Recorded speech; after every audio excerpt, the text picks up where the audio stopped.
Elisa, thank you so much for being here with us. Would you like to introduce yourself briefly and tell us what for you personally is the most pressing issue regarding resource extraction and resource policies? Yeah, my name is Elisa Thomaset. I'm a senior policy advisor for resource justice and business and human rights at the Berlin-based NGO INKOTA. At INKOTA, we strive for a world without hunger and poverty and a just globalization for all. And in my opinion, the most pressing issue regarding resource policies and resource extraction is tackling the overconsumption we have in the global north, and making resource use more sustainable in terms of using products longer, and using less, basically. And also looking at the staggering demand of raw materials, also for the energy transition and the digitalization. I think that we really, like, a pressing issue for me is as well to tackle global value chains and see that corporate due diligence is implemented in policies, looking at environmental due diligence, environmental social standards, human rights standards, and have them in there to ensure that people who live in the affected communities, affected by mining, for example, do not pay for our resource use, maybe, to put it that way. Yeah. Mhm. So INKOTA works both in the global south but also in the global north. Um, and you said you work also with businesses, policymakers, and other stakeholders. So why is it so important also to run projects in the global north? In the global north.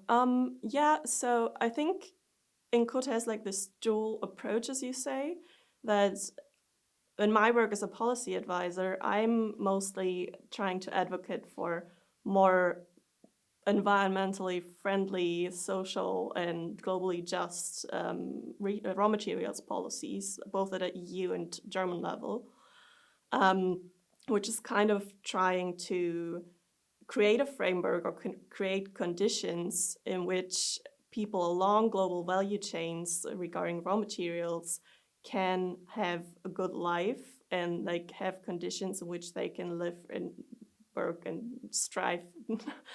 And at the same time, this is like a very long-term endeavor, let's say, or let's put it like this, because this is with this work, we're aiming to drive structural change, and structural change never comes easy and never comes like in a very short time, but it takes a few decades.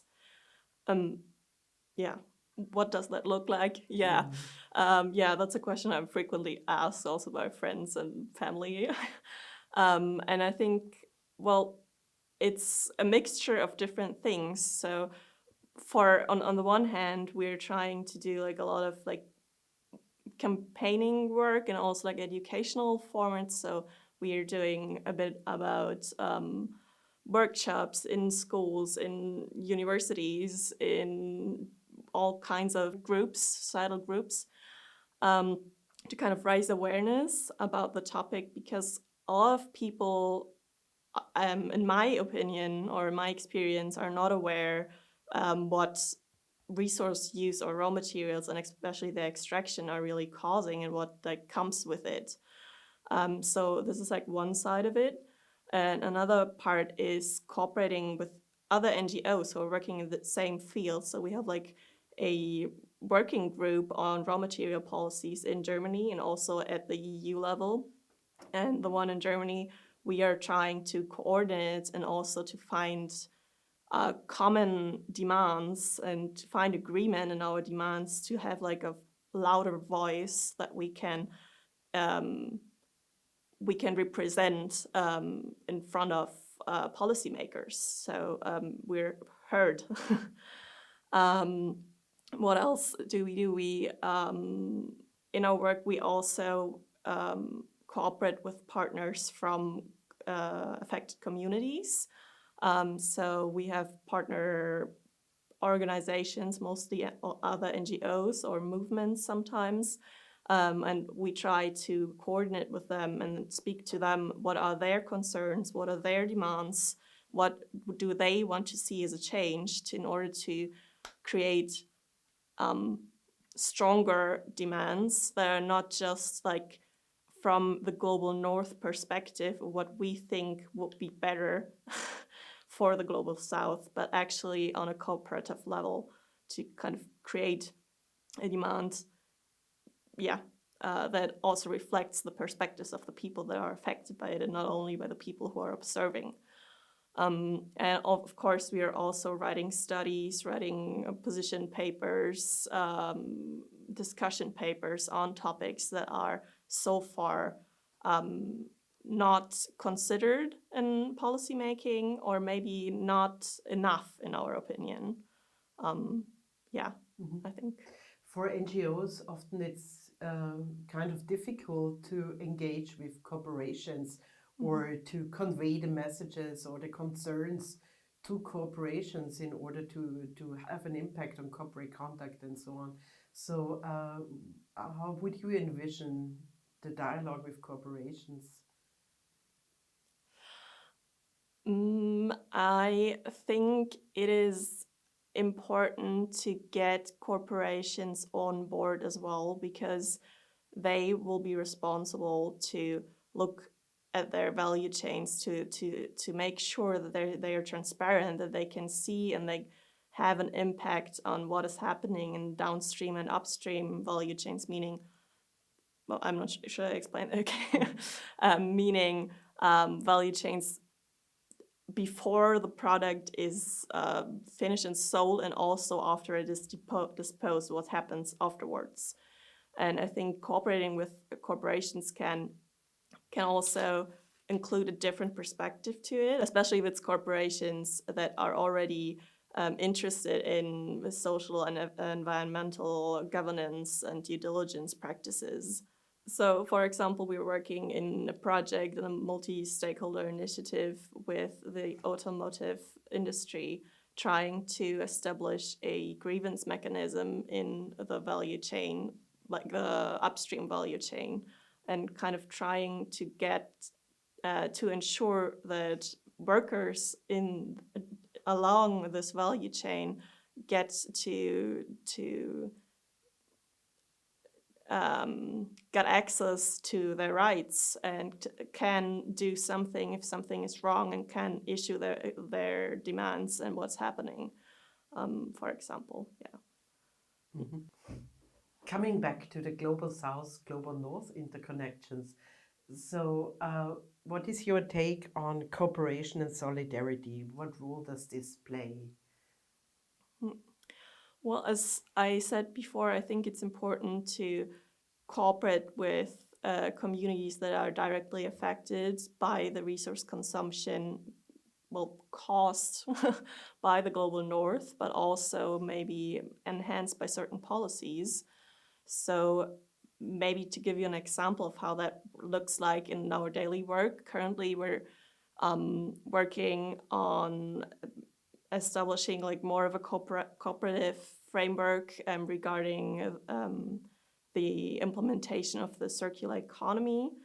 Maybe to give a bit of a bigger picture, like in 2020, the EU adopted the Circular Economy Action Plan, which is a huge package including different regulations and directives aiming to drive, to transition the European economy to a circular one, meaning that we get away, or we move away from the value chain, like from the motto of take, make, dispose, to a circular one, to kind of make products live longer, use them longer, include them in the circle, recycle them at the end, share them, and all these kind of things.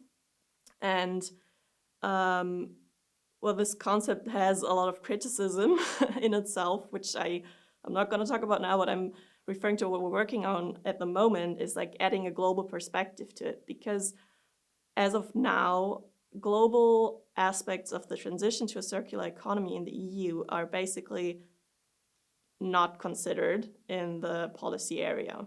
Can you explain us a little bit the global flows of the circular economy? Yeah, so basically, the thing is that we don't know a lot about what will happen if the EU transitions to a circular economy. What we know is that a lot of economies in the global south are dependent on resource extraction and resource exports, as well as some economies, for example, in Ghana or Nigeria, are dependent on the imports of waste, especially e-waste coming from Europe. So when the European Union shifts to a circular economy, these imports and exports will decline. At least that's the objective, right? So this will have an impact on these economies, and they will have to transition as well. Like, don't get me wrong, I'm not saying that we should not transition to a more circular way of making business, but my point is kind of to consider these global impacts, and there are basically no studies about it. What could happen, the perspectives of people working in these sectors in the global south are not included at all in the policy dialogue. And so what we're trying to do at the moment is getting into contact with NGOs, for example, or even small businesses working in these sectors, and trying to get their perspective on what their demands are, what their strategy would be facing this transition, and kind of getting them into the dialogue also with policymakers here, for example, in stakeholder initiatives. Or also last year we had a workshop with Footprints Africa. That's an African NGO, like kind of across the continent, that has a lot of like good practices on circular economy in African countries. And we had this workshop where they demonstrated what's already going on pretty well. And what we can learn from as well when we are shifting to a circular economy here. So there are kind of these aspects as well that we need to consider in our strategies and like learning from each other. Yeah, this is a really complex matter. And what do you think? How can we reach out to the broader public to make the complexity of the matter of the green transition better understood, especially here in the global north? I think what we're doing at INKOTA is, like, as I said before, doing like these awareness campaigns or doing like a lot of educational events, be it workshops, online lectures as well at universities. I think that's a first step because as I said before, is a lot of people are not aware of these consequences of raw material extraction. They're not looking at their phone or at their car thinking about the raw materials in them and where they come from, or looking at I don't know, reading an article about renewable energy and thinking about the materials. And I think what has worked well is kind of taking an everyday product such as a smartphone and trying to explain, like with this example of like very palpable example of the smartphone, the issue, what is happening. So looking like, where does it come from? Where do the materials come from? What problems arise there? What happens with your phone once you have it? Like, where is it produced? Like another step in the value chain. Then what happens after you dispose of it? And kind of like take it with an everyday example, because if you just talk about mines, it's not very connected to the lives of people, and people will not care as much as sad as it is. Circular economy is also a contested concept. What are the pros and cons in this discourse? The thing is that a lot of people, when they hear circular economy, what they actually hear is recycling and technological solutions. But the circular economy is about a lot of more than that. It's based on 10 strategies called the R strategies. That's a name coming from the R principles because they're all starting with an R, being from refuse, rethink, reduce, reuse, repair, and 5 more. I'm not going to list them all. And they have like a hierarchy which they follow. The first one is refuse, which connects to we need to reduce our raw material consumption in absolute terms. This is like the most important, the most crucial aspect of the circular economy. And recycling, which most people know or think to know that the circular economy is actually the 9th principle. So it comes very late in the hierarchy. But what I think also raises the criticism is not what most people know, but why do they always consider recycling to be the circular economy? That's because most policies, I think most policies actually are really focused on recycling when it comes to circular economy. The other R's, the other strategies and concepts of it are not considered that much. I mean, there's the eco design regulation, which kind of connects to rethinking design, like the second strategy, so higher up in the hierarchy. But still, it's a lot on recycling and kind of trying to solve the crisis by just recycling raw materials and following the same model or economic model of take, make, dispose, and then recycle and just like follow the same concept without rethinking our consumption. So yeah, it does not make sense to like get every other year or every year a new smartphone or a new car just because it's recycled. That's not going to solve this crisis.